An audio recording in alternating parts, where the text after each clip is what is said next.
Hi friends, welcome to അഫിയാസ് world. ഇന്ന് കുറച്ച് ക്ലീനിങ് ടിപ്സാണ് ഷെയർ ചെയ്യണത്. ഫസ്റ്റ് ടിപ്പ്, സെറാമിക് കപ്പിലെ കറ എങ്ങനെ കളയാന്നുള്ളതാണ്. ബേക്കിംഗ് സോഡ ഇട്ട് ഒരു ചെറിയ പീസ് നാരങ്ങ വെച്ച് നന്നായിട്ട് തേച്ച് വെക്കുക. ഇനി ഒരു 5 മിനിറ്റ് അങ്ങനെ വെച്ചതിന് ശേഷം ക്ലീൻ ചെയ്തെടുക്കുക. ഇനി ബേക്കിംഗ് സോഡയ്ക്ക് പകരം ഉപ്പ് വെച്ച് വേണമെങ്കിലും ചെയ്യുക. ഉപ്പ് വെച്ച് ചെയ്യുമ്പോൾ നന്നായിട്ട് പൊടിഞ്ഞ ഉപ്പ് വെച്ച് വേണം ചെയ്യാൻ. പൊടിയാത്ത ഉപ്പ് വെച്ച് ചെയ്താൽ ഗ്ലാസ്സിൽ സ്ക്രാച്ച് വരും. സിങ്ക് ഡ്രെയിൻ എങ്ങനെ ക്ലീൻ ചെയ്യുക എന്നുള്ളതാണ് കാണിക്കുന്നത്. നമ്മൾ അധികം പേരും സിങ്ക് എല്ലാം ക്ലീൻ ചെയ്യും, സിങ്ക് ഡ്രെയിൻ ക്ലീൻ ചെയ്യാൻ മറക്കും. സിങ്ക് ഡ്രെയിൻ ക്ലീൻ ചെയ്യാൻ 1 ടീസ്പൂൺ ഉപ്പും 1 ടീസ്പൂൺ ബേക്കിംഗ് സോഡയും കൂടെ മിക്സ് ചെയ്തിട്ട് സിങ്കിലിട്ട് കുറച്ച് ചൂടുവെള്ളം ഒഴിച്ചു കൊടുക്കുക. നോർമൽ ചൂടുവെള്ളം ഒഴിച്ചാൽ മതി. അടുത്തത് ഗ്ലാസ് ബോട്ടിലിൻ്റെ മേലുള്ള സ്റ്റിക്കർ എങ്ങനെ മാറ്റാമെന്നാണ് കാണിക്കുന്നത്. അതിന് കുറച്ച് ചൂടുവെള്ളം, ഒരുപാട് ചൂടാവാൻ പാടില്ല, ഒരുപാട് ചൂടായാൽ കുപ്പി പൊട്ടിപ്പോവും. കുറച്ച് വിനെഗറും 1 ടീസ്പൂണ് ഡിഷ് വാഷ് ലിക്വിഡും കൂടെ മിക്സ് ചെയ്ത വെള്ളത്തിൽ കുപ്പി ഇട്ട് വെക്കുക. കുപ്പിയുടെ മേലെ വെള്ളം നിൽക്കുന്ന രൂപത്തിൽ വേണം വെള്ളം ഒഴിക്കാൻ, അല്ലെങ്കിൽ സ്റ്റിക്കർ എടുക്കുമ്പോൾ കുറച്ച് ബുദ്ധിമുട്ടാവും. ഇനി കുറച്ച് സമയം കഴിഞ്ഞാൽ സ്റ്റിക്കർ മാറ്റുക. സ്റ്റിക്കർ മാറ്റുന്നതിൻ്റെ മുന്നേ തന്നെ സ്റ്റിക്കറെല്ലാം വിട്ട് പോന്നിട്ടുണ്ടാവും. പതുക്കെ സ്റ്റിക്കർ മാറ്റി കൊടുത്താൽ മതി. വെറുതെ ചൂടുവെള്ളത്തിലിട്ട് വെച്ചാൽ നമുക്ക് ഇത്ര പെട്ടെന്ന് സ്റ്റിക്കർ മാറ്റാൻ പറ്റുന്നുണ്ടാവില്ല. ഞാൻ ചെയ്ത് നോക്കിയിട്ടുള്ളതാണ്, ചൂടുവെള്ളത്തിലിട്ട് നോക്കിയിട്ടുള്ളതാണ്. എനിക്കിങ്ങനെ ചെയ്തപ്പോഴാണ് കുറച്ചും കൂടെ ഈസി ആയിട്ട് സ്റ്റിക്കർ മാറ്റാൻ പറ്റിയത്.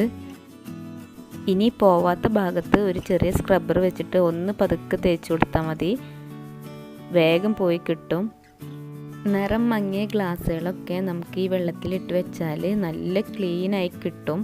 ഇങ്ങനെ ചായ ഗ്ലാസ്സുകളൊക്കെ, പഴയ ചായ ഗ്ലാസ്സുകളൊക്കെ ഒരു മങ്ങിയ പോലെ ഉണ്ടാവില്ലേ, അങ്ങനത്തതൊക്കെ ഈ വെള്ളത്തിലിട്ട് വെച്ചാൽ നല്ല ക്ലീനായി കിട്ടും.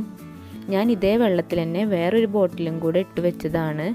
ഇത് കുറച്ചും കൂടെ കട്ടിയുള്ള സ്റ്റിക്കറായിരുന്നു. ചില സ്റ്റിക്കറുകൾ മാറ്റിയാലും അതിന്മേലുള്ള ഗമ്മ് പോവാൻ കുറച്ച് പാടാവും. ഇപ്പം നമ്മൾ പുതിയ പാത്രങ്ങളോ ഗ്ലാസ്സോ എന്ത് വാങ്ങിയാലും അതിന്മേലുള്ള സ്റ്റിക്കർ മാറ്റിയാൽ കുറച്ച് ഗമ്മുണ്ടാവും അതിൻ്റെ മേലെ, അത് പോവാൻ കുറച്ച് പാടാവും. അതിന് കുറച്ച് ബേക്കിംഗ് സോഡയും കുറച്ച് ഓയിലും കൂടെ മിക്സ് ചെയ്തിട്ട് ഗമ്മിൻ്റെ മേലെ തേച്ച് കൊടുക്കുക. പെട്ടെന്ന് തന്നെ ഗമ്മൊക്കെ പോയി ഗ്ലാസ് ബോട്ടിൽ നല്ല ക്ലീനായി കിട്ടും. സ്റ്റീൽ പാത്രമാണെങ്കിൽ നമുക്ക് ചൂടാക്കിയാൽ സ്റ്റിക്കർ പെട്ടെന്ന് എടുക്കാൻ പറ്റും. പക്ഷേ ഗ്ലാസിൻ്റെ നമുക്ക് ചൂടാക്കിയാൽ കുപ്പി പൊട്ടിപ്പോവും. അപ്പോൾ ഇങ്ങനെ ചെയ്യുകയാണ് ഏറ്റവും നല്ലത്. ഇനി നിങ്ങൾക്ക് എന്തെങ്കിലും ടിപ്സ് അറിയുന്നുണ്ടെങ്കിൽ അത് കമൻറ്റ് ബോക്സിൽ ഇട്ടിക്കുകയാണെങ്കിൽ എനിക്കും ഉപകാരമാവും, ഇത് കാണുന്നവർക്കും ഉപകാരമാവും. അടുത്തത് വീട്ടിൽ തന്നെ ഉണ്ടാക്കുന്ന ഒരു ക്ലീനിങ് സൊല്യൂഷനാണ്. അതിന് 1 കപ്പ് വെള്ളം, 1/4 കപ്പ് വിനെഗർ, കുറച്ച് ഡിഷ് വാഷ് ലിക്വിഡ്, കുറച്ച് പുൽത്തൈലം കൂടെ മിക്സ് ചെയ്തിട്ട് ഒരു സ്പ്രേ ബോട്ടിലാക്കി വെക്കാം. ഇത് നമുക്ക് ഫർണിച്ചർ ക്ലീൻ ചെയ്യാനും ടൈൽ ക്ലീൻ ചെയ്യാനും ഒക്കെ യൂസ് ചെയ്യാം. ഒരു വുഡൻ ടേബിൾ എങ്ങനെ ക്ലീൻ ചെയ്യാമെന്നാണ് കാണിക്കുന്നത്. അതിന് നമ്മൾ ഉണ്ടാക്കി വെച്ച ഈ സൊല്യൂഷൻ ഒന്ന് സ്പ്രേ ചെയ്ത് കൊടുക്കുക. ഈ മരത്തിൻ്റെ ഒക്കെ നമ്മൾ ക്ലീൻ ചെയ്യുമ്പോൾ ഒരുപാട് വെള്ളം വെച്ച് ക്ലീൻ ചെയ്താൽ പെട്ടെന്ന് നാശമായി പോവും. ജസ്റ്റ് സ്പ്രേ ചെയ്ത് കൊടുത്താൽ മതി. എന്നിട്ട് ഇങ്ങനെ സെഡ് പോലെ തുടക്കുക. ഇപ്പോൾ റൗണ്ടിൽ ഇങ്ങനെ തുടക്കാൻ പാടില്ല, സെഡ് പോലെ തുടക്കണം എപ്പോഴും. റൗണ്ടിൽ തുടച്ച് നമ്മൾ ആ തുടച്ച് തന്നെ അവിടെ വെച്ച് തുടക്കുകയാണ് ചെയ്യുന്നത്. അതിന് പകരം സെഡ് പോലെ ഞാൻ ഇപ്പോൾ ഇതിൽ കാണിക്കണ പോലെ തുടച്ചാൽ മതി.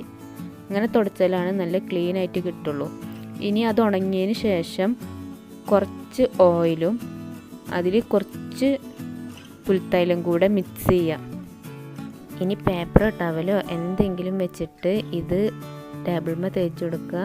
നമ്മൾ മരത്തിൻ്റെ എന്ത് സാധനവും ഇങ്ങനെ ക്ലീൻ ചെയ്താൽ നല്ല തിളക്കമുണ്ടാവും.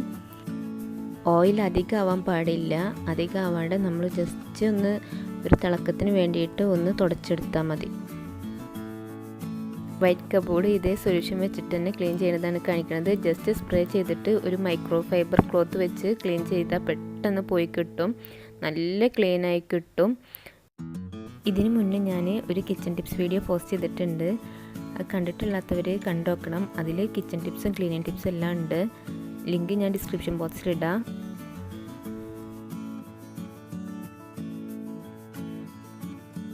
അടുത്തത് ഓവൺ എങ്ങനെ ക്ലീൻ ചെയ്യുക എന്നാണ് കാണിക്കുന്നത്.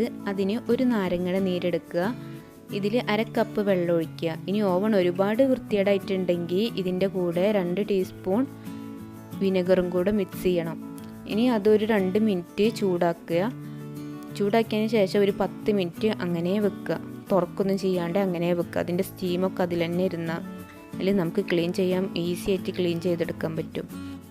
ഇനി 10 മിനിറ്റ് കഴിഞ്ഞ് ഇതെടുത്ത് ക്ലീൻ ചെയ്യുക. ഇനി ഒരുപാട് വൃത്തികേടായിട്ടുണ്ടെങ്കിൽ, എണ്ണയൊക്കെ തെറിച്ച് ഒരുപാട് വൃത്തികേടായിട്ടുണ്ടെങ്കിൽ നാരങ്ങ നീരിൻ്റെ കൂടെ 2 ടീസ്പൂൺ വിനെഗർ ചേർക്കാൻ മറക്കരുത്.